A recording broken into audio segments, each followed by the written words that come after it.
Sorry, وہ میں ہادی کو ڈھونڈ رہی تھی۔ ہما تیزی سے بھاگتی ہوئی سامنے کمرے میں بغیر نوک کیے اندر گھسی۔ عباس ملک چینج کرنے کے لیے شرٹ لیس کھڑا تھا۔ اسے دیکھ کر وہ بری طرح بوکھلا گئی۔ وہ عباس کی بہن کی نند تھی جو ان کے گھر میں مہمان بن کر آئی تھی۔ کیا بدتمیزی ہے لڑکی، بغیر اجازت کے کسی کے بھی کمرے میں چلی جاؤ گی؟ عباس کو اس کی حرکت انتہائی ناگوار گزری۔ میں بھابھی کو بتاتی ہوں، آپ کے بھائی نے مجھے ڈانٹا۔ اس سے پہلے ہما وہاں سے بھاگتی کہ وہ اس کا بازو اپنی سخت گرفت میں دبوچتا اس کے چہرے کے قریب چہرہ کر کے گرایا تھا۔ ایک غلطی، اوپر سے سینہ زوری۔ خبردار جو آپ ہی کو کچھ کہا تم نے، ورنہ مجھ سے برا کوئی نہیں ہوگا۔ آپ سے برا سچ میں کوئی ہے بھی نہیں۔ ہما کی آنکھوں میں موٹے موٹے آنسو آ گئے تھے۔ تبھی حلیمہ بیگم جو نہ جانے کس کام سے اس طرف آئی تھی، عباس ملک کے کمرے کا دروازہ کھلا دیکھ کر اپنی عادت سے مجبور تانکا جھانکی کے لیے اس طرف آئی تھیں، اور سامنے کا منظر دیکھ کر انہوں نے اپنی آنکھوں پر ہاتھ رکھ لیے تھے۔ اللہ معاف کرے، آج کل کے بچوں میں تو شرم نام کی کوئی چیز ہی نہیں ہے۔ ارے بھائی، یوں چھپ چھپ کر گناہ میں ملوث ہونے کے بجائے بہتر ہے تم لوگ اپنے گھر والوں سے بات کرو اور شادی کر لو۔ اللہ معاف کرے، جوان لڑکی یوں پرائے مرد کے کمرے میں اس کے اتنے قریب کھڑی ہے۔ یا اللہ، یہ تو قیامت قریب کی نشانیاں ہیں۔ اور اب عباس جانتا تھا اپنی اس رشتہ دار عورت کو اس کے ہاتھ میں بات آ گئی تھی۔ اس کا مطلب تھا اب یہ بات پورے گاؤں میں آگ کی طرح پھیل جائے گی۔ بدتمیز لڑکی، تمہیں نہیں پتا تمہاری وجہ سے کتنی بڑی بدنامی ہو جائے گی میری وجہ سے؟ آپ کو شرم آنی چاہیے، یہ سب آپ کی وجہ سے ہوا ہے۔ میں آپ کے کمرے میں غلطی سے آئی تھی، اگر آپ مجھے اسی وقت جانے دیتے تو یہ سب نہ ہوتا۔ آپ نے مجھے زبردستی رکھا۔ میں جا کر ابھی بھابھی کو بتاتی ہوں۔ تم کسی کو کچھ نہیں بتاؤ گی، ورنہ میں تمہارا منہ توڑ دوں گا، وہ اس پر چلایا تھا، اور ہما روتی ہوئی کمرے سے باہر نکل گئی تھی، جبکہ حلیمہ بیگم نے اس کے جانے سے پہلے ہی پورے گھر کو اکٹھا کر لیا تھا۔ ارے عائشہ بیٹا، کیوں اپنی اور اپنے شوہر کی بدنامی کا سامان کروا رہی ہو؟ تمہیں اگر پتا ہے اپنے بھائی اور نند کے چکر کا تو ان دونوں کا نکاح کروا دو۔ وہ تو چلو بن ماں باپ کی بچی ہے، اسے تو اونچ نیچ کا نہیں پتا، مگر تم تو سمجھدار ہو۔ حلیمہ خالہ، زبان سنبھال کر بولے، کیا بات کر رہی ہیں آپ کو پتا تو ہے آپ کس کے بارے میں بول رہی ہیں؟ ہاں مجھے پتا ہے، میں تمہارے بھائی ملک عباس اور تمہاری نند ہما کے بارے میں بات کر رہی ہوں۔ ان دونوں کو کمرے میں بڑی ہی قابل اعتراض حالت میں دیکھ کر آئی ہوں۔ بھابھی، جھوٹ بول رہی ہیں یہ، میں تو ہادی کو دیکھنے عباس بھائی کے کمرے میں گئی تھی۔ بھائی، لو جی، یہ تو بڑی چالاک اور چلتر قسم کی لڑکی ہے، قسم سے حد ہی ہو گئی ہے۔ میں تو تمہارے ہی بھلے کی بات کر رہی تھی، مگر تم تو میرے ہی منہ پر مکر رہی ہو۔ میں سچ بتا رہی ہوں عائشہ، بس بہت ہو گیا۔ تب بھی عباس ملک گرجا تھا۔ آپ اپنی زبان کو لگام دیں اور دفع ہو جائیں یہاں سے۔ رسولہ بی بی، عائشہ نے اپنی ملازمہ کو آواز دی تھی، یہ حلیمہ خالہ کو گھر سے باہر کا راستہ دکھائیں۔ ارے چلی جاؤں گی، میں خود ہی چلی جاؤں گی، مگر ایسی بات تو چھپی نہیں رہ سکتی، کس کا منہ بند کرو گی؟ آؤں گی عائشہ بی بی، تم بہتر ہے ان دونوں کے بارے میں سوچو۔ اور وہ بڑبڑاتی ہوئی چلی گئی تھی۔ کیا ہوا، تم ٹھیک ہو؟ چھوڑو، دفع کرو، اس کی عادت ہے بکواس کرنے کی۔ مگر بھابھی، میں سچ کہہ رہی ہوں، میں تو صرف ہادی کو لینے گئی تھی، مجھے نہیں پتا تھا وہ عباس بھائی کا کمرہ ہے، اور انہوں نے مجھے ڈانٹا بھی ہے۔ اسے اچانک یاد آیا تھا اور ملک عباس کو غصہ آ گیا تھا اس نالائق لڑکی پر جو ابھی تک کسی ایک بات پر اٹکی ہوئی تھی۔ اسے اس بات کا اندازہ ہی نہیں تھا کہ وہ کتنی بڑی بدنامی کا شکار ہو سکتی ہے، کیونکہ جس عورت کے ہاتھ میں وہ بات آ گئی تھی وہ ٹک کر تو بیٹھنے والوں میں سے نہیں تھی۔ ملک عباس غصے میں تنفن کرتا باہر نکل گیا تھا۔ اچھا تم رونا بند کرو، ہم ابھی تھوڑی دیر تک گھر کے لیے نکل رہے ہیں، میں تمہارے بھائی کو کال کرتی ہوں، آ کر ہمیں لے جائیں، ٹھیک ہے؟ ہما کے آنسو صاف کرتی عائشہ نے جلدی سے اپنے شوہر کو فون کیا تھا، کیونکہ اس وقت ان دونوں کا وہاں سے چلے جانا ہی ان کو ایک بہتر حل لگ رہا تھا۔ ملک عباس ملک حیدر کا اکلوتا بیٹا تھا۔ ملک حیدر کے 2 ہی بچے تھے، بڑی بیٹی عائشہ جس کی شادی ملک حیدر کے دوست کے بیٹے سے ہوئی تھی۔ ان کا گاؤں ملک حیدر کے گاؤں سے ذرا دور تھا، اور ملک عباس کا ابھی تک شادی کا کوئی ارادہ نہیں تھا۔ ملک حیدر کی بیوی فاطمہ بی بی آج کل اپنے بیٹے کے لیے رشتہ دیکھنے میں مصروف تھی، مگر ان کی ناک پر کوئی لڑکی بیٹھتی ہی نہیں تھی، اور ملک عباس نے یہ ذمہ داری اپنی ماں کو سونپی ہوئی تھی۔ مگر فی الحال ملک عباس کی کوشش یہی تھی کہ وہ 1-2 سال شادی کے جھنجھٹ سے بچا ہی رہے تو اچھا تھا، مگر یہ بات اس کی ماں کو کون سمجھاتا؟ جو دن رات ایک ہی اپنے بیٹے کے لیے رشتے ڈھونڈ رہی تھی۔ انہی دنوں ملک حیدر کا بائی پاس ہوا تھا تو عائشہ اپنے باپ کی تیمارداری کے لیے میکے آئی ہوئی تھی، کیونکہ وہ پچھلے 3 دنوں سے اپنے میکے میں ہی رہ رہی تھی، اور ہما بھی عائشہ کے ساتھ ہی آئی ہوئی تھی۔ کیونکہ ہما کے ماں باپ اس دنیا میں نہیں تھے تو عائشہ اسے گھر میں اکیلا چھوڑنے کی وجہ سے ساتھ ہی لے آئی تھی، کیونکہ عائشہ کا شوہر ریحان کسی کام سے شہر گیا ہوا تھا۔ آج صبح ہی اس کی واپسی ہوئی تھی اور شام تک وہ خود بھی اپنے سسرال پہنچنے والا تھا۔ پچھلے 3 دن سے ہما ملک ہاؤس میں رہ رہی تھی، مگر اس نے ایک بار بھی ملک عباس کو اپنے کمرے میں جاتا ہوا نہیں دیکھا تھا، اس لیے اسے نہیں معلوم تھا کہ وہ کمرہ ملک عباس کا ہے، کیونکہ وہ سارا ٹائم تو اپنے ڈیرے پر ہی گزارتا تھا۔ اب اس کی جانے بلا کہ یہ کمرہ اس کا تھا۔ فاطمہ بی بی نے عائشہ کو خاموش کروا دیا تھا، کیونکہ وہ نہیں چاہتی تھی کہ زیادہ واویلا ہو، اور کیونکہ جتنا واویلا ہوگا بات اتنی ہی زیادہ پھیلے گی۔ ریحان نے رات کا کھانا ان سب کے ساتھ کھایا تھا۔ کھانا کھانے کے بعد وہ لوگ گھر کے لیے نکل پڑے تھے۔ ہما اور عائشہ نے اس بارے میں ریحان سے کوئی بات نہیں کی تھی، مگر ملک عباس کے گاؤں میں تو یہ بات پھیل چکی تھی۔ مطلب عباس کا اپنی بہن کی نند کے ساتھ چکر ہے، اور کسی طرح یہ بات ریحان تک بھی پہنچ گئی تھی، اور وہ تو سن کر ہی آگ بگولا ہو گیا تھا۔ وہ باہر سے سیدھا اپنی بیوی کے پاس آیا تھا۔ عائشہ، وہ گرجدار آواز میں بولا تھا۔ جی ریحان، کیا ہوا؟ سب ٹھیک ہے؟ کہاں تھی تم؟ وہ میں ہادی کے لیے فیڈر بنانے کچن میں گئی ہوئی تھی۔ آپ کو کیا ہوا ہے؟ سب ٹھیک ہے؟ کمرے میں آ کر میری بات سنو۔ اور عائشہ کو خطرے کی گھنٹی سنائی دے رہی تھی۔ ملک ہاؤس میں کیا ہوا تھا؟ عائشہ کا رنگ اڑ گیا تھا۔ چپ کیوں ہو عائشہ؟ جواب دو مجھے۔ آپ کو کس نے بتایا؟ اس کا مطلب ہے یہ بات سچ ہے۔ سچ تو نہیں ہے، مگر مجھے یہ بتائیں کہ کس کی اتنی ہمت ہے جو آپ کے سامنے آپ کی بہن کے بارے میں اس طرح کی واہیات بات کر سکتا ہے؟ میرا چچا ناصر چودھری، جس کی ہمیشہ کوشش ہوتی ہے کہ وہ مجھے نیچا دکھا سکے، اور آج وہ اپنی اس کوشش میں کامیاب ہو گیا۔ اب تم مجھے بتاؤ گی اصل بات؟ ریحان، ادھر بیٹھیے، میری بات سنیں ٹھنڈے دماغ سے۔ بھاڑ میں گیا ٹھنڈا دماغ۔ عائشہ، تم ابھی بھی مجھے کہہ رہی ہو کہ میں ٹھنڈے دماغ سے کام لوں؟ اس لیے میں نے تمہیں اپنی جوان بہن کی ذمہ داری سونپی تھی، یہ دن دیکھنے کے لیے۔ ایسا کچھ بھی نہیں ہے جیسا آپ سمجھ رہے ہیں۔ آپ ہما کو بھی جانتے ہیں اور میرے بھائی کو بھی جانتے ہیں۔ وہ دونوں ہلکے کردار کے بالکل بھی نہیں ہیں۔ وہ دونوں آپ کی آنکھوں کے سامنے پلے بڑے ہیں۔ کیا آپ ان کو نہیں جانتے؟ میں ان کو جانتا ہوں، مگر عائشہ، لوگوں کی زبانیں کون پکڑے گا؟ ریحان بیڈ پر بیٹھتے سر جھکا گیا تھا۔ آج میرا سر شرم سے جھک گیا ہے عائشہ۔ اللہ نہ کرے، کیسی باتیں کر رہے ہیں آپ؟ وہ ہادی کو ڈھونڈتے ہوئے عباس کے کمرے میں چلی گئی تھی، اور تبھی وہ فضیلت خالہ کی نظر پڑ گئی تو اس نے بات کا وہ بتنگڑ بنا دیا۔ ریحان، ایسا کچھ بھی نہیں ہے، میں سچ کہہ رہی ہوں، اور آپ لوگوں کی بکواس پر کیسے یقین کر سکتے ہیں؟ کیا آپ اپنی بہن کو نہیں جانتے؟ میرے بھائی کو تو چھوڑیں، چلیں وہ پرایا ہے، مگر آپ اپنی بہن پر اتنا تو اعتبار کر ہی سکتے ہیں نا کہ اس کے کردار پر انگلی اٹھانے والے کی انگلی ہی توڑ دیں، بجائے اس کے کہ اپنی بہن سے سوال جواب کرنے لگ جائیں۔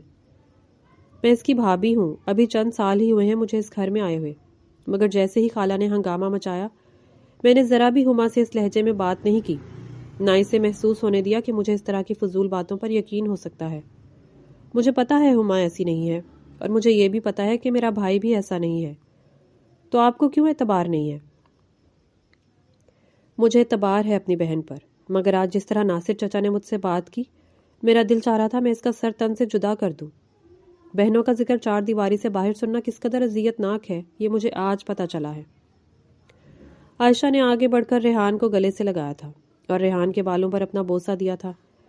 آپ پریشان نہ ہوں ریحان، لوگوں کا کام ہے باتیں بنانا، آپ ان کی باتوں پر دھیان مت دیں، اور ہما سے اس بارے میں بات مت کیجیے گا، وہ سمجھے گی کہ آپ اسے غلط سمجھ رہے ہیں۔ ایسا ہو سکتا ہے بھلا، میں اسے کیوں غلط سمجھوں گا؟ مگر عائشہ، مجھے بہت ڈر لگتا ہے لوگوں کی باتوں سے۔ عائشہ، میں سوچ رہا ہوں کیوں نہ فضیلت خالہ کو رشتے کے لیے ہاں کر دیں۔ اچانک ہی ریحان بولا تھا۔ مگر کیوں ریحان؟ ابھی تو ہما پڑھ رہی ہے، اس کی پڑھائی تو مکمل ہونے دے۔ ہاں تو وہ پڑھتی رہے گی، ہم کون سا شادی کر رہے ہیں، اس کا رشتہ کر دیتے ہیں۔ مگر آپ کو تو فضیلت خالہ کا بیٹا پسند نہیں تھا نا؟ ارے نہیں عائشہ، ریحان کے فیصلے پر حیران تھی، کیونکہ ابھی کچھ دن پہلے ہی ان کی خالہ نے اپنی بھانجی کا رشتہ اپنے بیٹے نمیر کے لیے مانگا تھا، مگر ریحان کو نمیر ہما کے لیے بالکل بھی پسند نہیں تھا۔ مگر اچانک آج وہ کہہ رہا تھا کہ ہم اس رشتے کے لیے ہاں کر دیتے ہیں۔ نہیں، اتنا برا بھی نمیر نہیں ہے، اپنا ہے، اچھا ہے۔ ہما میری آنکھوں کے سامنے ہی رہے گی۔ نہ جانے کیوں مگر آج عائشہ کو ریحان کے چہرے پر ایک انجانا سا خوف نظر آیا تھا، بدنامی کا خوف۔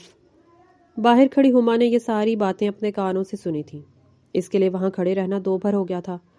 وہ لڑکھڑاتے قدموں سے اپنے کمرے میں چلی گئی تھی اور بیڈ پر گرتے ہی پھوٹ پھوٹ کر رونے لگ گئی تھی۔ اس کی ایک چھوٹی سی بھول نے اس کے بھائی کو کتنی بڑی شرمندگی سے دوچار کروا دیا تھا، مگر یہ سب اس ملک عباس کی وجہ سے ہوا تھا۔ نفرت کرتی ہوں میں تم سے عباس ملک، اگر کبھی تم میرے ہاتھ لگ گئے تو میں تمہارا گلا کاٹ دوں گی۔ وہ تکیے کو اپنی مٹھیوں میں بھینچتی ہوئی دور پھینک گئی تھی، جیسے وہ تکیہ نہ ہو، عباس ملک کی گردن اس کے ہاتھ لگ گئی ہو۔ اگلے کئی دنوں تک ریحان چپ چپ سا رہا تھا، کیونکہ یہ بات دونوں خاندانوں میں پھیل چکی تھی کہ ریحان اور ہما پکڑے جا چکے ہیں۔ ریحان کے کہنے پر عائشہ نے فضیلت خالہ کو کال کی تھی، مگر فضیلت خالہ کو بھی شاید اس بات کی بھنک پڑ چکی تھی۔ انہوں نے باتوں باتوں میں یہ ذکر بھی چھیڑ ہی دیا تھا۔ ارے نہیں خالہ، ایسا کچھ بھی نہیں ہے، لوگوں کا تو کام ہے باتیں بنانا، کیا آپ ہما کو نہیں جانتی؟ وہ ویسی بالکل بھی نہیں ہے۔ ہاں، ہما کو تو میں جانتی ہوں، مگر بس بیٹا کیا کریں، دنیا داری ہے، خیال کرنا پڑتا ہے۔ باتوں باتوں میں فضیلت خالہ نے عائشہ کو بتا دیا تھا کہ وہ نمیر کا رشتہ اس کی پھوپھی ذات سے طے کرنے والی ہیں۔ اصل میں انہوں نے ہما کے رشتے سے انکار کر دیا تھا۔ اب عائشہ کو سمجھ نہیں آ رہی تھی کہ وہ ریحان کو یہ سب کیسے بتائے۔ رات کو عائشہ نے ریحان کو ساری بات بتا دی تھی۔ ریحان کی پریشانی پہلے سے بھی بڑھ چکی تھی۔ ریحان، کیا ہو گیا آپ کو؟ اتنی چھوٹی سی بات پر کیوں اتنی ٹینشن لے رہے ہیں؟ کیا ہماری ہما میں کوئی کمی ہے؟ پلیز اگر آپ اس طرح ریئیکٹ کریں گے تو لوگوں کو تو موقع مل جائے گا۔ بہادر بنے، آپ اتنے کمزور تو نہیں تھے، میں تو آپ کو بہت بہادر سمجھتی تھی۔ مجھے ایک بات سچ بتائیں، کیا آپ کو لوگوں کی باتوں پر یقین ہے؟ عائشہ ریحان کا چہرہ غور سے دیکھتے ہوئے بولی تھی۔ کیسی باتیں کر رہی ہو عائشہ؟ ہما مجھے میری بیٹیوں کی طرح عزیز ہے اور میں اس پر آنکھیں بند کر کے اندھا اعتبار کرتا ہوں۔ مجھے پتا ہے لوگ بکواس کر رہے ہیں، بس میں یہ نہیں چاہتا کہ کوئی چھوٹی سی بھی بات میری بہن کی آنے والی زندگی کی خوشیوں کو نگل جائے۔ اللہ نہ کرے، ایسا کبھی نہیں ہوگا۔ اگلے کچھ دنوں بعد فاطمہ بیگم اپنی بیٹی سے ملنے آئی تھی۔ انہوں نے ریحان کو بھی کال کر کے گھر پر بلا لیا تھا۔ دیکھو بیٹا، جو کچھ ہوا میں اس کے لیے تم سے ہاتھ جوڑ کر معافی مانگتی ہوں۔ میرے گھر میں یہ سب ہوا اور میں اس پر بہت شرمندہ ہوں، مگر بیٹا تمہیں اتنا تو یقین ہونا چاہیے نا اپنی بہن پر، اور عباس بھی تمہارا بھائیوں کی طرح ہی ہے۔ جی ماں جی، مجھے پتا ہے، بس لوگوں کا کام ہے باتیں کرنا، ہم کسی کو کیا کہہ سکتے ہیں۔ خیر آپ چھوڑیں، اور یہ معافی پلیز آپ نہ مانگیں، آپ میری ماں کی جگہ ہیں، میں صرف آپ کو ماں کہتا ہی نہیں سمجھتا بھی ہوں۔ بیٹا یہ تو تمہارا بڑا پن ہے جو تم مجھے اتنی عزت دیتے ہو، ویسے میں آج تم لوگوں کے پاس ایک اور بات کرنے کے لیے آئی ہوں۔ دیکھو ریحان، عباس تو تمہارے سامنے ایک کھلی کتاب کی طرح ہے، تم دونوں دوست بھی ہو اور اس کے علاوہ بچپن سے ایک دوسرے کو جانتے بھی ہو۔ میں ہما کا ہاتھ اپنے بیٹے عباس کے لیے مانگنے تمہارے پاس آئی ہوں۔ اور ریحان کے سر پر جیسے بم پھٹا تھا، اسے اس بات کی بالکل اپنی ساس سے امید نہیں تھی، وہ خاموش ہو گیا تھا۔ کیا ہوا بیٹا، میری بات بری لگی تمہیں؟ فاطمہ بیگم کو یہی لگا تھا کہ ان کے داماد کو یہ بات ناگوار گزری ہے۔ نہیں ماں جی، مجھے بری نہیں لگی، بس بیٹا مجھے کوئی جلدی نہیں ہے، تم سوچ کر مجھے اچھے سے جواب دینا۔ فاطمہ بیگم ریحان کی کیفیت سمجھتی تھی، اس لیے انہوں نے اسے وقت دیا تھا۔ اس وقت تو وہ خاموش رہا تھا، مگر رات کو عائشہ کے پاس وہ پھٹ پڑا تھا۔ یار یہ کوئی بات ہے بھلا، پہلے ہی لوگ اتنی باتیں بنا رہے ہیں، اور اگر ہم ان دونوں کا رشتہ طے کر دیں تو اس سے تو ہم لوگوں کے شک و یقین میں بدل دیں گے، پھر تو سب یہی کہیں گے نا کہ ہاں واقعی کوئی بات تھی۔ ریحان کیا ہو گیا ہے آپ کو؟ پڑھے لکھے ہو کر بھی آپ ان جاہلوں جیسی باتیں کرتے ہیں۔ امی نے تو آج بات کی ہے، میرے ذہن میں تو یہ بات بہت پہلے سے ہی تھی۔ مگر ہما دیکھیں، وہ میری نند ہے، میرے دل میں اگر اس کے لیے کچھ غلط ہوتا تو بھلا میں اپنے بھائی کے لیے اس کا انتخاب کرتی؟ بہت اچھی لڑکی ہے، مجھے یقین ہے یہ دونوں ایک ساتھ بہت خوش رہیں گے، باقی آپ کی مرضی، جو آپ مناسب سمجھیں، مجھے آپ کا ہر فیصلہ بخوشی منظور ہے۔ 2 دن بعد ریحان نے خود ہی عائشہ سے کہا تھا کہ وہ عباس کے رشتے کے لیے ہاں کر دے، اور فاطمہ بیگم تو پھولے نہیں سما رہی تھی۔ وہ بات پکی کرنے کے لیے آئے ہوئے تھے، اور اس دن وہ شگن کے ڈھیروں تھال سجائے لے کر آئی تھی، جس میں ہما کے لیے قیمتی کپڑے، زیور اور مٹھائیاں شامل تھیں۔ 15 دن بعد ہما اور ملک عباس کے نکاح کی تاریخ رکھی گئی تھی، اور اسی دن ان دونوں کی شادی کی ڈیٹ بھی فائنل کر دی گئی تھی۔ فاطمہ بیگم نے دل کھول کر اپنے چاؤ پورے کیے تھے۔ ان کا ایک ہی بیٹا تھا، ملک عباس۔ ملک عباس کے نکاح پر ملک حیدر نے اپنے خزانے کا منہ غریبوں کے لیے کھول دیا تھا، اور ہر غریب کی زبان پر ایک ہی دعا تھی: اللہ ملک عباس کو خوشیاں نصیب کرے، ان کا جوڑا سلامت رہے۔ اور بس اسی دعا کے لیے تو ملک حیدر اور فاطمہ بیگم یہ سب کچھ کر رہے تھے۔ 25 دن رہ گئے تھے ہما اور عباس کی شادی کو۔ عائشہ، ہما اور فاطمہ بیگم پچھلے 1 ہفتے سے شہر رہ رہی تھیں، شادی کی شاپنگ کے سلسلے میں۔ تقریباً 10 دن میں ان لوگوں کی ساری شاپنگ مکمل ہو گئی تھی، اور وہ واپس گاؤں آ گئی تھی۔ اس دوران عباس اور ہما کا آپس میں کوئی رابطہ نہیں ہوا تھا۔ ہما بالکل خاموش تھی۔ عائشہ اور ریحان نے اس سے اس کی مرضی پوچھ کر ہی اس رشتے کے لیے ہاں کی تھی۔ وہ اپنے بھائی کی کیفیت سمجھتی تھی، اس لیے اس نے یہ فیصلہ اپنے بھائی اور بھاوج پر چھوڑا تھا۔ ہما، مجھے بتاؤ، تمہیں دیکھ کر مجھے پریشانی ہوتی ہے، کیا مسئلہ ہے؟ تم خوش تو نہیں نظر آتی۔ خوش ہوں بھابی، میں بس وہ امی ابو کی یاد بہت آ رہی تھی۔ عائشہ نے ہما کو گلے سے لگا لیا تھا۔ میں ان لوگوں کو کبھی واپس نہیں لا سکتی، مگر میں پوری کوشش کروں گی کہ تمہیں ان دونوں کی کمی محسوس نہ ہو۔ بھابی، آپ نے مجھے پہلے بھی کبھی امی ابو کی کمی محسوس نہیں ہونے دی۔ آپ اور بھائی میرا بہت خیال رکھتے ہیں، بس آج اس موقع پر مجھے ان کی بہت یاد آ رہی تھی۔ اچھا چلو سو جاؤ، تم تھک گئی ہوگی۔ ہما کو کمرے میں بھیج کر عائشہ خود بھی اپنے کمرے میں آ گئی تھی۔ ہما سب کے سامنے جتنی نارمل نظر آنے کی کوشش کرتی تھی، اندر سے وہ بھری پڑی تھی۔ اس نے سوچ لیا تھا کہ وہ ملک عباس سے اپنی بے عزتی کا بدلہ ضرور لے گی، اور جیسے جیسے شادی کے دن قریب آ رہے تھے، اس کا یہ ارادہ مزید پختہ ہوتا جا رہا تھا۔ اور آخر وہ دن بھی آ گیا جب وہ ملک عباس کی حویلی اس کی دلہن بن کر آ گئی تھی۔ ملک عباس کمرے میں کافی لیٹ آیا تھا۔ جب وہ کمرے میں آیا تو اس کی دلہن بجائے بیڈ پر بیٹھی اس کا انتظار کرنے کے ڈریسنگ کے سامنے کھڑی اپنا زیور اتارنے میں مصروف تھی۔ ملک عباس نے بھی اس سے بات کرنے کی کوشش نہیں کی تھی۔ اسی طرح واش روم گیا تھا اور چینج کرنے کے بعد بیڈ پر آ کر لیٹ گیا تھا۔ اس کی اس حرکت پر ہما پیچ و تاب کھا کر رہ گئی تھی۔ وہ چینج کر کے بیڈ کی دوسری سائیڈ آ کر آرام سے لیٹ گئی تھی، مگر تھوڑی دیر بعد ہی ملک عباس نے ہاتھ بڑھا کر اسے اپنے قریب کیا تھا۔ ہما کو تو جیسے کرنٹ لگ گیا تھا۔ وہ فوراً اٹھ کر بیٹھ گئی۔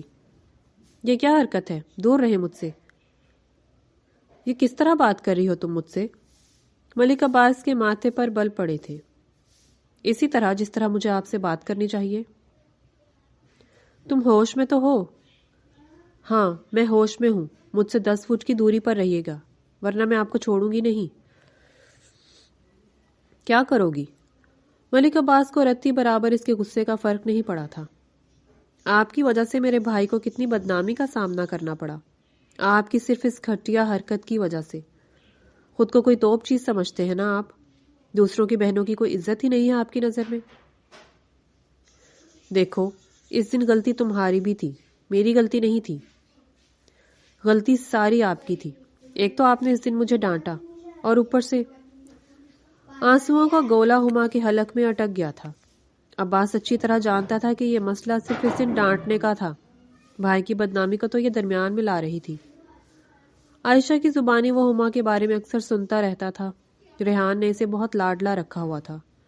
ایک چھوٹی سی بات پر بھی وہ روتے ہوئے اس کے پاس آتی تھی، اور ریحان اس کی بات ایسے سنتا تھا جیسے کوئی بہت اہم معاملہ ہو، اور عائشہ کی زبانی سن سن کر وہ ہما سے بہت چڑھتا تھا۔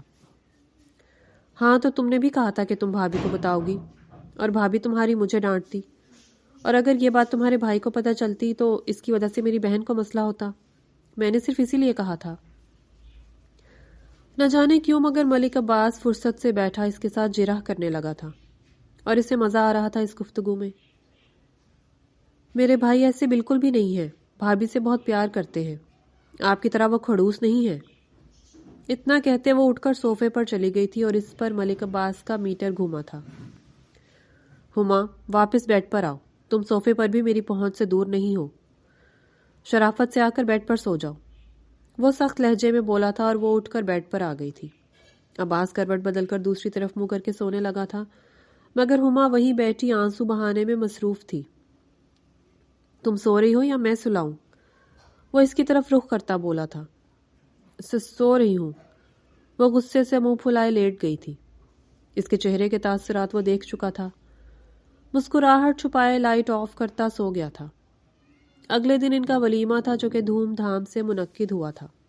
شام کو مکلاوے کی رسم کے طور پر عائشہ اور ریحان ان دونوں کو اپنے ساتھ اپنے گاؤں لے آئے تھے، اور اپنے گھر آ کر تو ہما کے مزاج ہی بدل گئے تھے۔ وہاں تو پھر وہ قابو میں آ رہی تھی، مگر یہاں آتے ہی وہ 7ویں آسمان پر پہنچی ہوئی تھی۔ ہما بغیر چینج کیے ہی اپنے گھر آئی تھی اور اس وقت لاؤنج میں بیٹھی ہادی کے ساتھ باتوں میں مصروف تھی۔ ہادی تو اسے اٹھنے ہی نہیں دے رہا تھا۔ ملک عباس کپڑے بدل کر بیڈ پر نیم دراز موبائل میں مصروف تھا۔ ہما جیسے ہی کمرے میں آئی، اس کی نظر سامنے پڑے عباس پر پڑی تھی تو اس کا خون کھول اٹھا تھا۔ تمہاری ہمت کیسے ہوئی میرے بیڈ پر لیٹنے کی؟ اور ملک عباس نے ابرو اچکا کر اسے دیکھا تھا۔ اس لڑکی کی بدتمیزی کچھ زیادہ ہی بڑھ گئی تھی۔ وہ ایک جھٹکے سے بیڈ سے نیچے اترا تھا اور اسے اپنے قریب کرتا اس کے گلابی آرزوں کو نرمی سے چھو گیا تھا۔ ہما ہکا بکا کھڑی رہ گئی تھی۔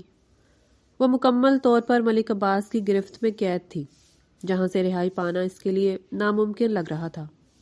آخر کار ملک عباس خود ہی اس سے دور ہوا تھا۔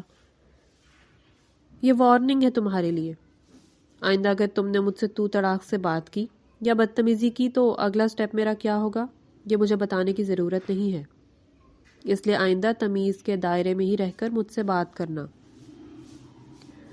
وہ ایک جھٹکے سے اسے خود سے دور کرتا باہر چلا گیا تھا، کیونکہ اس کے سراپے سے نظریں ہٹانا اب ملک عباس کے بس سے باہر ہو گیا تھا۔ شٹ! باہر آتا وہ دیوار پر مکہ مار گیا تھا۔ وہ خود بھی حیران تھا کہ وہ اتنا آؤٹ آف کنٹرول کیسے ہو گیا۔ اسے یہ سب نہیں کرنا چاہیے تھا۔ وہ ہما کے جذبات کو ٹھیس پہنچانا نہیں چاہتا تھا، مگر نہ جانے اسے اس وقت کیا ہوا تھا۔ آخر وہ بھی ایک ملک تھا اور غصہ تو ملکوں میں کوٹ کوٹ کر بھرا ہوتا ہے۔ کافی دیر تک وہ باہر ٹہلتا رہا تھا۔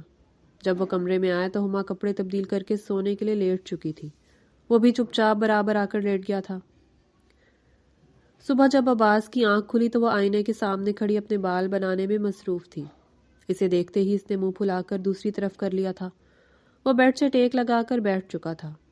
کتنی ہی دیر تک وہ اسے دیکھتا رہا تھا۔ ہما کو اس کی نظروں سے الجھن ہو رہی تھی۔ وہ کمرے سے باہر نکلنے ہی والی تھی جب اس نے اسے پکارا تھا۔ وہ وہیں رک گئی تھی۔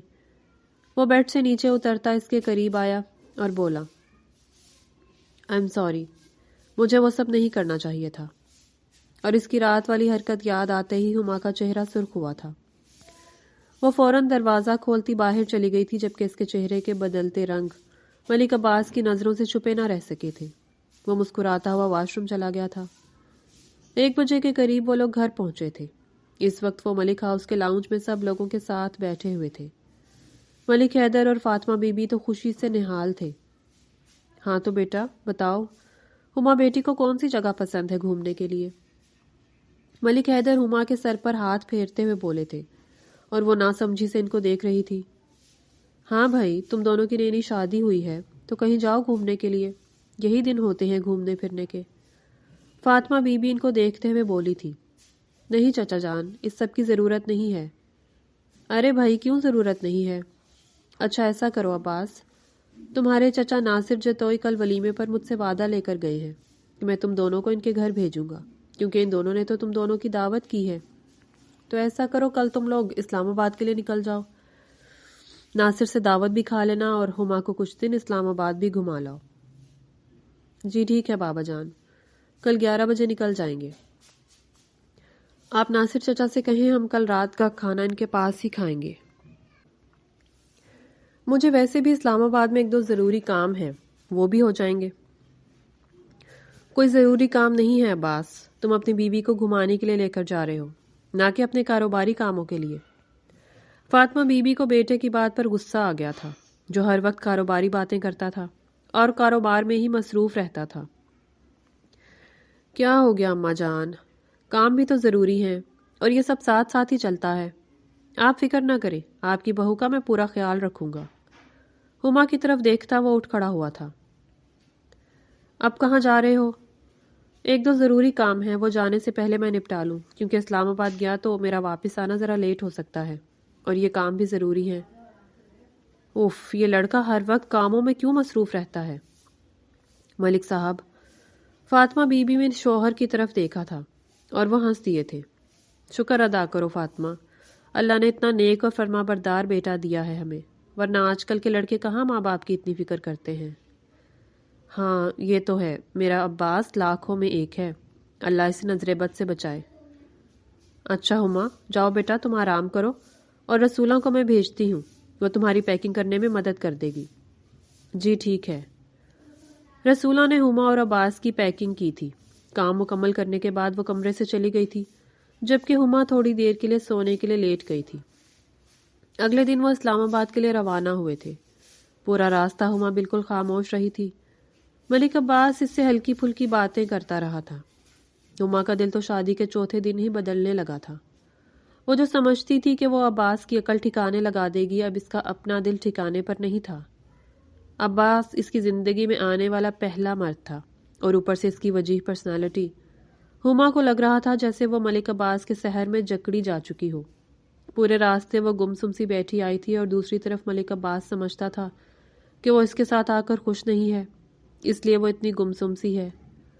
وہ شام 5 بجے اسلام آباد اپنے گھر پہنچے تھے. تقریباً 2 گھنٹے تک وہ لوگ سو گئے تھے. 7 بجے ملک عباس اٹھا تھا اور اس نے اپنے ساتھ ہما کو بھی جگا لیا تھا، کیونکہ 8 بجے تک ان لوگوں نے ناصر جتوئی کے گھر پہنچنا تھا.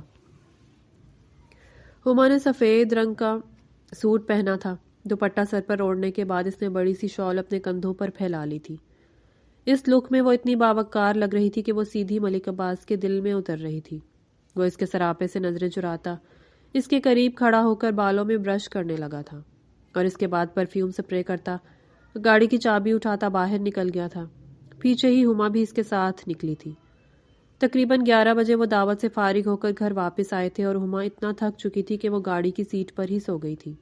اس کی اس بچوں والی حرکت پر ملک عباس کے لب مسکرائے تھے. وہ دوسری طرف گاڑی کا دروازہ کھول کر اس پر جھکا تھا. اس نے ہلکا سا ہاتھ لگا کر اسے جگانے کی کوشش کی تھی، مگر وہ سوئی ہوئی اسے اتنی پیاری لگی تھی کہ ملک عباس نے اسے اپنی باہوں میں اٹھا لیا تھا. وہ اسے اٹھائے کمرے میں لے آیا اور بیڈ پر لٹانے کے بعد اب اس کے پاس ہی کھڑا تھا. کچھ سوچتے ہوئے ملک عباس نے اس کے جوتے اتارے تھے. آہستہ سے اس کا دوپٹہ نکال کر سائڈ پر کیا تھا اور اس کے کانوں سے اس کے آویزے اتار کر سائڈ ٹیبل پر رکھے تھے. پھر ایک ایک کر کے وہ اس کے ہاتھوں سے چوڑیاں اتارتا اس پر کمبل ڈالتا خود باہر نکل گیا تھا. ہما کی کچھ چوڑیاں ابھی تک ملک عباس کے پاس تھیں، اور وہ اس کی چوڑیوں کو ہاتھوں میں لیے نہ جانے کتنی ہی دیر تک بیٹھا رہا تھا. یہ لڑکی دن بدن اسے پاگل بنا رہی تھی. وہ بیڈ پر آ کر اس کے برابر میں اس کی طرف کروٹ لے کر لیٹا ہوا تھا، اور اس کے چہرے کے ایک ایک نقش کو اپنی آنکھوں میں سمو رہا تھا. اس کے دل نے شدت سے ایک خواہش کی تھی، اور اس نے فوراً ہی اپنے دل کی خواہش پر عمل بھی کیا تھا. اتنا تو آخر اس کا حق بنتا تھا. صبح جب ہما کی آنکھ کھلی تو ملک عباس کا چہرہ اس کے چہرے کے بالکل قریب تھا، یہاں تک کہ وہ اس کی گرم سانسیں اپنے چہرے پر محسوس کر رہی تھی. وہ فوراً اس سے دور ہوئی تھی اور اٹھ کر بیٹھ چکی تھی. اسے اپنی آدھی چوڑیاں اور جھمکے سائڈ ٹیبل پر رکھے ملے تھے، اور اسے یاد آیا تھا کہ وہ تو گاڑی میں ہی سو چکی تھی. تو کیا پھر وہ اسے اٹھا کر یہاں لے کر آیا تھا، یا وہ خود چل کر آئی تھی؟ اسے نہیں پتا تھا، مگر اتنا یقین اسے ہو گیا تھا کہ یہ چوڑیاں اور جھمکے ملک عباس نے ہی اتارے تھے. اف! شرمندگی سے اس کا چہرہ سرخ پڑ گیا تھا. اچانک اس کی نظر ملک عباس کے ہاتھ پر پڑی تھی، جس کے نیچے ہما کی چوڑیاں تھیں. ہما نے آہستہ سے وہ چوڑیاں نکالنی چاہی تھی، مگر ملک عباس کی گرفت سوتے میں بھی کافی مضبوط تھی. وہ اٹھ کر واش روم چلی گئی تھی. وہ سنک پر جھکی اپنا چہرہ دھونے میں مصروف تھی، اور اس کا دل ایسے دھڑک رہا تھا کہ ابھی اچھل کر باہر آ جائے گا. اف! یہ کیا ہو رہا ہے میرے ساتھ؟ میں اتنی بے قابو کیوں ہو رہی ہوں؟ وہ اپنے دل پر ہاتھ رکھتی خود سے ہی مخاطب تھی. ملک عباس کے اٹھنے سے پہلے ہی وہ باہر نکل گئی تھی. ناشتے کے بعد ملک عباس کہیں چلا گیا تھا. تقریباً 2 گھنٹے بعد وہ واپس آیا تھا. وہ اسے کہہ کر گیا تھا کہ وہ تیار ہو جائے، پھر کہیں باہر چلیں گے۔ ملک عباس اسے باہر لے گیا تھا۔ لنچ کرنے کے بعد وہ اسے گھمانے پھرانے لے گیا تھا۔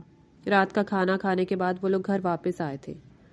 ملک عباس کو ایک فون آیا تھا اور وہ آدھے گھنٹے کے لیے پھر کسی کام سے باہر چلا گیا تھا۔ سارا دن ملک عباس کی سنگت میں گزرا تھا اور وہ اس وقت آئینے کے سامنے کھڑی اپنے آپ کو غور سے دیکھ رہی تھی۔ اسے اس بات کا ادراک ہو چکا تھا کہ وہ ملک عباس کی دیوانی ہو چکی ہے، اور اس بات کا اس نے خود سے اعتراف کیا تھا۔ اسے لگتا تھا کہ وہ کھڑوس اور بدتمیز انسان ہے، مگر وہ جس قدر اس کا خیال رکھ رہا تھا، اس کی چھوٹی چھوٹی باتوں کو بھی وہ اہمیت دے رہا تھا۔ آج صبح تک ہما اپنے دل کی حالت پر پریشان تھی، مگر اس وقت وہ اس بات کو قبول کر چکی تھی کہ وہ ملک عباس سے بھاگ نہیں سکتی۔ وہ باہر لان میں آ کر بیٹھ گئی تھی۔ کرسی کے ساتھ ٹیک لگائے وہ آنکھیں موندے مسکرا رہی تھی۔ ایک لمحے کے لیے بھی ملک عباس کا چہرہ اس کی آنکھوں سے ہٹا نہیں تھا۔ تقریباً آدھے گھنٹے بعد وہ واپس آیا تھا اور اسے لان میں بنا کسی گرم شال کے دیکھ کر اس کے قریب آیا تھا۔ یہاں کیوں بیٹھی ہو ماں؟ اتنی سردی ہے اور کوئی شال بھی نہیں لی تم نے؟ وہ اسے سامنے دیکھ کر ہڑبڑا کر اٹھی تھی۔ وہ بس ویسے ہی باہر آ گئی میں، وہ نظریں جھکائے بولی تھی۔ چلو آؤ کمرے میں۔ ملک عباس نے آگے بڑھ کر اپنے گرد لپٹی اپنی کالی چادر آدھی اس پر اڑا دی تھی اور اس کو ساتھ لیے کمرے میں آیا تھا۔ ہما چپ چاپ اس کے ساتھ چلتی کمرے میں آ گئی تھی۔ کمرے میں آنے کے بعد وہ اس کی شال خود پر سے ہٹاتی ہوئی کمبل میں آ کر بیٹھ گئی تھی اور وہ اس کے سامنے بیڈ پر آ کر بیٹھ گیا تھا۔ ہما اسے سوالیہ نظروں سے دیکھ رہی تھی۔ میں نے ایک فیصلہ کیا ہے، وہ گھمبیر لہجے میں بولا تھا، اور ہما کے دل کی دھڑکن تیز ہوئی تھی۔ نہ جانے وہ کیا کہنے والا تھا۔ ہمارے درمیان جو دشمنی ہے اسے ختم کرتے ہیں اور دوستی کا ہاتھ بڑھاتے ہیں، وہ اس کے سامنے اپنا ہاتھ کرتے بولا تھا، ساتھ ہی سر سے اشارہ بھی کیا تھا۔ جی نہیں، مجھے یہ دشمنی ختم نہیں کرنی۔ ہما کو اچانک یاد آیا تھا اور منہ پھلائے بولی تھی، کیوں ختم نہیں کرنی؟ میں نے تمہیں ڈانٹا تھا اس لیے۔ اسے کیسے پتا تھا کہ وہ یہی بولنے والی تھی؟ وہ حیران نظروں سے اسے دیکھ رہی تھی۔ آپ میرا مذاق اڑا رہے ہیں؟ ارے میری اتنی مجال کہ میں آپ جناب کا مذاق اڑاؤں؟ آپ تو اتنے کھڑوس تھے نا، اب اتنے اچھے بننے کا ناٹک کیوں کر رہے ہیں؟ وہ بھی جان بوجھ کر اسے تنگ کرنے لگی تھی۔ تمہیں میری محبت ناٹک لگتی ہے؟ اور یار اتنا سا ڈانٹنے پر کون اتنا ناراض ہوتا ہے؟ میں ہوتی ہوں، وہ دو بدو بولی تھی۔ اور وہ اتنا سا نہیں تھا، اتنا زیادہ تھا، وہ دونوں ہاتھ پھیلا کر بولی تھی۔ اور اس کی اس حرکت پر ملک عباس مسکرایا تھا، مگر فوراً ہی پھر وہ سنجیدہ ہو گیا تھا۔ کیا پتا آپ بھی ہو، یہی کہتی کہ آپ میرا مذاق اڑا رہے ہیں۔ وہ دل ہی دل میں اس کی نقل اتارتے بولا تھا۔ اچھا میں نے مان لیا، میں نے تمہیں بہت ڈانٹا تھا، اس کے لیے آئی ایم سوری۔ اور وہ ایک دفعہ پھر سے حیران ہوئی تھی، وہ اس سے سوری کیوں کر رہا تھا؟ اب تو دوستی ہو سکتی ہے نا؟ اور پھر ملک عباس نے اس کا ہاتھ خود ہی پکڑ کر اپنے ہاتھ میں لیا تھا۔ دوستی؟ وہ اس کے ہاتھ کو ہلکا سا جھٹکا دے کر بولتا، جس پر ہما نے اسبات میں سر ہلایا تھا۔ گڈ گرل، چلیں اب سو جائیں، مجھے نیند آ رہی ہے۔ ملک عباس جیسے ہی بیڈ سے اٹھے تھے وہ جلدی سے کمبل میں گھس گئی تھی۔ اس کا دل بلیوں چل رہا تھا۔ ہما نے اپنے دل پر ہاتھ رکھا تھا۔ اگلے دن وہ باہر ناشتہ کرنے گئے ہوئے تھے جب اس کے نمبر پر ایک میسج آیا تھا۔ اس نے جیسے ہی واٹس ایپ کھولا اس کا منہ بن گیا تھا۔ کیا ہوا؟ سب ٹھیک ہے؟ میری ڈیٹ شیٹ آ گئی ہے، 5 دن بعد میرا پیپر ہے اور میری کوئی تیاری نہیں ہے، مجھے گھر جانا ہوگا، منہ بنائے وہ بولی تھی۔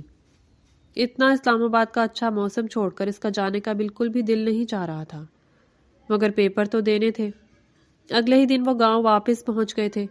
ہما کا بھائی ریحان اسے لینے آ چکا تھا، کیونکہ وہ اس کی پڑھائی پر کمپرومائز نہیں کرنا چاہتا تھا۔ پہلے ہی وہ ہما کی شادی پڑھائی سے پہلے کرنے پر شرمندہ تھا۔ خیر جو ہوا اچھا ہی ہوا تھا، مگر اب وہ چاہتا تھا کہ ہما یکسوئی کے ساتھ پیپر دے لے، اس لیے وہ اسے اپنے گھر لے آیا تھا۔ پورا دن ملک عباس اسے بالکل بھی تنگ نہیں کرتا تھا۔ رات 10 بجے وہ اسے کال کرتا تھا، جو کہ 10 منٹ کے بعد ہی وہ بند بھی کر دیتا تھا۔ اس دن وہ پیپر دے کر اگلے پیپر کی تیاری کر رہی تھی جب عباس کی کال آئی تھی، اور وہ پورا دن ان 10 منٹ کا شدت سے انتظار کرتی تھی۔ اس کا دل چاہتا تھا وہ اور بھی اس سے باتیں کرے، مگر وہ فوراً اس کی پڑھائی کا خیال کرتے کال ڈراپ کر دیتا تھا۔ ہاں دوست، بتاؤ کیسا رہا پیپر؟ ہاں صحیح ہو گیا پیپر، آج والا پیپر بہت ٹف ہے، اس کی تیاری کر رہی ہوں۔ اچھا ٹھیک ہے، تم کرو تیاری، ہم پھر بات کرتے ہیں۔ وہ کال کاٹنے والا تھا۔ نہیں میں کر لوں گی تیاری، ہم تھوڑی دیر کے لیے بات کر سکتے ہیں، وہ فوراً بولی تھی، اور ملک عباس کا چہرہ کھل اٹھا تھا اتنے سے احساس پر ہی کہ وہ اس سے بات کرنا چاہتی ہے۔ تھوڑی دیر بعد ملک عباس نے فون رکھ دیا تھا۔ ہما کا کل آخری پیپر تھا اور اسے شدت سے انتظار تھا کہ وہ اسے جلدی واپس لے آئے۔ یونیورسٹی سے ہما کو پک کرنے آج ملک عباس گیا تھا۔ ریحان کو اس نے منع کر دیا تھا اور وہ ملک عباس کی گاڑی دیکھ کر حیران ہوئی تھی۔ وہ سامنے گاڑی کے ساتھ ٹیک لگائے کھڑا تھا۔ اسے دیکھتے ہی اس نے اس کے لیے دروازہ کھولا تھا۔ آپ؟ ہاں، ریحان بھائی کو میں نے منع کیا تھا کہ آج ہما کو لینے میں خود جاؤں گا۔ او اچھا، اب گھر چلیں؟ وہ اس کی طرف دیکھتا ہوا بولا تھا۔ کوئی خاص بات ہے؟ ہما کو یہی لگا تھا کہ شاید وہ کسی وجہ سے خوش تھا۔ مطلب؟ وہ سمجھا نہیں تھا۔ آج آپ کافی خوش ہیں تو؟ میری بیگم گھر واپس جا رہی ہے، خوشی تو بنتی ہے، میرا دل تو چاہ رہا ہے میں سیلیبریشن کروں۔ آپ اس بات پر خوش ہیں؟ کیا تم خوش نہیں ہو؟ وہ اس کی طرف دیکھتا گھمبیر لہجے میں بولا تھا۔ ہما کا دل آپے سے باہر ہوا تھا۔ ملک عباس نے اس کو باہر سے لنچ کروایا تھا، اس کے بعد وہ گاؤں آئے تھے۔ اس کا سامان لینے کے بعد ملک عباس اسے ساتھ لیے اپنے گھر چلا گیا تھا۔ یہاں سے وہ کافی رات کو نکلے تھے کیونکہ عائشہ نے ملک عباس کو کھانے پر روک لیا تھا۔ ہما اپنے کمرے کی کھڑکی کے پاس کھڑی تھی، تبھی ملک عباس کمرے کے اندر آیا تھا اور اسے کھڑکی کے پاس کھڑے دیکھ کر مسکراتے ہوئے اس کے قریب آیا تھا۔ وہ اس وقت بھی بنا کسی گرم کپڑے کے کھڑکی کھولے کھڑی تھی۔ آدھے سے زیادہ دسمبر گزر چکا تھا، اچھی خاصی ٹھنڈ ہو رہی تھی، اور اس بندی کو نہ جانے سردی لگتی ہی نہیں تھی یا پھر شاید وہ اس انتظار میں رہتی تھی کہ ملک عباس اسے اپنی شال اڑا دے۔ ملک عباس کے کندھوں پر اس کی براؤن شال پھیلی ہوئی تھی۔ اس نے ہما کو پیچھے سے آ کر اپنے حصار میں لیا تھا اور اس کے گرد اپنی شال اڑا دی تھی۔ کھڑکی کا پردہ برابر کرتا ہوا اس کے کندھے پر تھوڑی ٹکائے اس کو محسوس کرنے لگا تھا۔ سردی نہیں لگ رہی تھی۔ اس کی سرگوشی اتنی آہستہ تھی کہ ہما نے بمشکل سنی تھی۔ ہما کا رخ ملک عباس نے اپنی طرف پھیرا تھا اور ہما کا دل پسلیاں توڑ کر باہر آنے کو بےتاب تھا۔ جی، بمشکل وہ بس اتنا ہی بول پائی تھی۔ تمہیں پتہ ہے تمہارے جانے کے بعد یہ کمرہ اور ملک عباس کا دل بالکل ویران ہو گئے تھے۔ اس کمرے میں تمہارے بنا میرا دل نہیں لگتا، آئندہ مجھے چھوڑ کر کبھی مت جانا۔ وہ اس کے گرد اپنا حصار تنگ کرتا بولا تھا۔ کیا تم نے مجھے مس کیا؟ اچانک ہی وہ دوبارہ بولا تھا۔ ہما کی تو زبان تالو سے چپک گئی تھی۔ مجھے پتا ہے تم مجھ سے کافی ناراض ہو کیونکہ ہمارا رشتہ کافی الجھنوں کا شکار تھا، اس لیے تمہاری رضامندی میرے لیے سب سے زیادہ ضروری ہے۔ اس نے اس کا رخ اپنی طرف موڑے تھوڑی پکڑ کر اس کا چہرہ اوپر اٹھایا تھا۔ کیا تمہیں یہ دیوانہ قبول ہے؟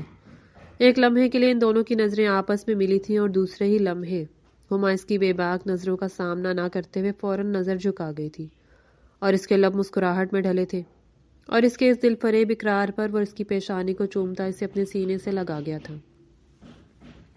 ہما سے کھڑے رہنا مشکل ہو گیا تھا اور شاید وہ ہما کی کیفیت کو سمجھتا تھا، اس لیے وہ اسے باہوں میں بھرے بیڈ پر لے آیا تھا۔ وہ بیڈ پر لیٹی ہما کے ہاتھوں کی انگلیوں میں اپنی انگلیاں پھنساتا اس کے ایک ایک نقش کو اپنے لبوں سے چھو رہا تھا۔ وہ ہما کے وجود کو گلاب کی پنکھڑیوں کی سی نرمی سے چھو رہا تھا۔ اس نے ہما کا ہر خدشہ، ہر ڈر ختم کر دیا تھا۔ اس نے ہما کے وجود کو اپنے وجود کے ساتھ آج مکمل کر دیا تھا۔ ملک عباس کی قربت کا رنگ اس پر خوب چڑھا تھا۔ وہ پہلے سے بھی زیادہ نکھر گئی تھی۔ ملک عباس کی محبت میں دن بدن اضافہ ہی ہوتا جا رہا تھا۔ ہر گزرتا دن ملک عباس کی شدتوں میں اضافہ کر رہا تھا، اور ہما ابھی تک ملک عباس کی قربت میں پہلے دن کی طرح ہی شرماتی تھی۔ نہ اس کی شرماہٹوں میں کمی آئی اور نہ ہی ملک عباس کی محبتوں میں۔ اس کی شادی کو 3 ماہ ہو چکے تھے مگر ابھی تک ملک عباس کی چھوٹی سی جسارت اس کا چہرہ سرخ انار بنا دیتی تھی۔ اس دن فاطمہ بی بی کی طبیعت خراب تھی تو وہ ملک حیدر کے لیے قہوہ بنا رہی تھی کیونکہ ملک حیدر کا کھانا ملازمہ نہیں بناتی تھی، اور اس وقت اسے کچن میں دیکھ کر ملک عباس اس کے پاس ہی آیا تھا۔ عباس کو کچن میں دیکھ کر پاس کھڑی ملازمہ باہر چلی گئی تھی اور اس کے جاتے ہی ملک عباس کو اپنی منمانیاں کرنے کا موقع مل گیا تھا۔ اس نے پیچھے سے ہما کو اپنے حصار میں لیا تھا۔ کیا کر رہے ہیں آپ؟ چھوڑیں، کوئی دیکھ لے گا۔ اتنی جرت کسی کی نہیں ہے، کیونکہ اتنی جرت کرنے والے کی ملک عباس آنکھیں نکال لے گا۔ اس کے اندر کا ملک ایک دم ہی جاگا تھا۔ وہ حیرت سے منہ کھولے سے دیکھ رہی تھی جب ملک عباس نے جھک کر اس کے گال پر ہلکا سا کاٹا تھا۔ آپ دن بدن بے شرم ہوتے جا رہے ہیں۔ وہ اس سے 2 قدم پیچھے ہٹی تھی۔ میں کمرے میں جا رہا ہوں۔ سسر کی خدمت کرنے کے بعد ذرا شوہر کی بھی آ کر خدمت کرو۔ اسے آنکھ مارتا وہ کچن سے نکل گیا تھا۔ ملازمہ کے ہاتھ کا ہوا اس نے ملک حیدر کے کمرے میں بھیجا تھا اور وہ خود اپنے کمرے میں آئی تھی، کیونکہ گھر آنے کے بعد ملک عباس کو وہ اپنے قریب ہی چاہیے ہوتی تھی۔ وہ جیسے ہی کمرے میں آئی تھی تھوڑی دیر بعد اس کی طبیعت خراب ہونے لگی تھی۔ وہ فوراً واش روم بھاگی تھی۔ کیا ہوا؟ ٹھیک ہو؟ ملک عباس اس کے پیچھے آیا تھا۔ ہاں میں ٹھیک ہوں، پتہ نہیں کیا ہو رہا ہے، صبح سے میری طبیعت ٹھیک نہیں ہے۔ وہ منہ صاف کرتی سیدھی ہوئی تھی۔ کیا ہوا؟ کچھ الٹا سیدھا تو نہیں کھا لیا؟ نہیں، کچھ کھایا تو نہیں ہے، پتہ نہیں کیا ہے۔ صبح اس نے اپنی ساس سے ذکر کیا تھا اور ان کی بات پر ہما سرخ پڑ گئی تھی اور ہما کو بھی کچھ اندازہ تھا اپنی طبیعت کا۔ ویسے مجھے یہ چھوٹے ملک کے آنے کی نشانیاں لگ رہی ہیں، وہ شرارتی نظروں سے دیکھتا ہوا بولا تھا۔ ہما شرما کر ملک عباس کے سینے سے جا لگی تھی۔ کیا یہ سچ ہے؟ میں نے تو بس تکا لگایا تھا۔ اور ہما کے چہرے کے رنگ دیکھتا وہ اس کا چہرہ اپنے ہاتھوں کے پیالے میں لیتا بولا تھا، تم نے مجھے بتایا بھی نہیں۔ وہ اچانک ناراض ہوا تھا۔ ابھی کون سا چیک اپ کروایا ہے؟ چیک اپ کروانے کے بعد ہی کنفرم ہوگا، ابھی تو میرا بھی بس اندازہ ہی ہے۔ کنفرم ہونا کیا ہے؟ کنفرم ہو چکا ہے، اتنا تو مجھے خود پر بھروسہ ہے۔ وہ اسے آنکھ مارتا شرارتی ہوا تھا۔ ہما نے اس کے کندھے پر مکہ رسید کیا تھا۔ اف، آپ کتنے بدتمیز ہیں۔ یہ بدتمیزی نہیں ہے، محبت ہے تمہارے لیے۔ وہ اس کو اپنے قریب کرتا اس پر جھکا تھا۔ چلو نا، ابھی ڈاکٹر کے پاس چلتے ہیں۔ اچانک ہی عباس کو یاد آیا تھا۔ نہیں، ابھی میری طبیعت ٹھیک نہیں ہے، 2 دن بعد چلیں گے۔ وہ عباس کا ہاتھ پکڑتی اسے صوفے پر بٹھاتے خود اس کی گود میں آ کر بیٹھ چکی تھی۔ اسے اس وقت واقعی کمزوری محسوس ہو رہی تھی اور نیند بھی بہت آ رہی تھی۔ وہ وہیں ملک عباس کی گود میں ہی سو گئی تھی۔ اگلے دن وہ اسے ڈاکٹر کے پاس لے گیا تھا۔ ڈاکٹر نے تصدیق کر دی تھی۔ ملک ہاؤس میں تو خوشیاں منائی جا رہی تھی۔ ہما کی طبیعت خراب تھی تو فاطمہ بی بی نے اسے کمرے میں بھیج دیا تھا۔ وہ اس وقت کمرے میں لیٹی ہوئی تھی جب ملک عباس کمرے میں آتا اس کے قریب ہی لیٹ گیا تھا۔ تمہیں پتا ہے باہر کون آئی ہوئی ہے؟ وہ اس کے ہاتھ کو پکڑتا اسے اپنے قریب کرتا بولا تھا۔ وہی حلیمہ خالہ۔ اور اس کے نام پر ہما حیران ہوئی تھی کیونکہ اسے سب یاد آ گیا تھا۔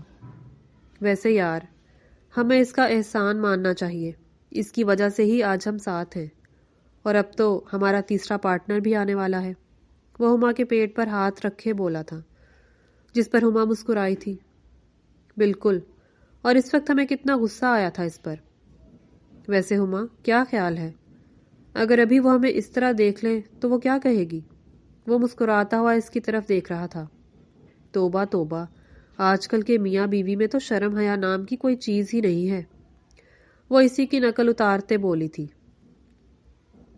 اور ملک عباس نے ہنستے ہوئے اسے اپنے قریب کیا تھا اور اس پر اپنی محبتیں لٹانے لگا تھا۔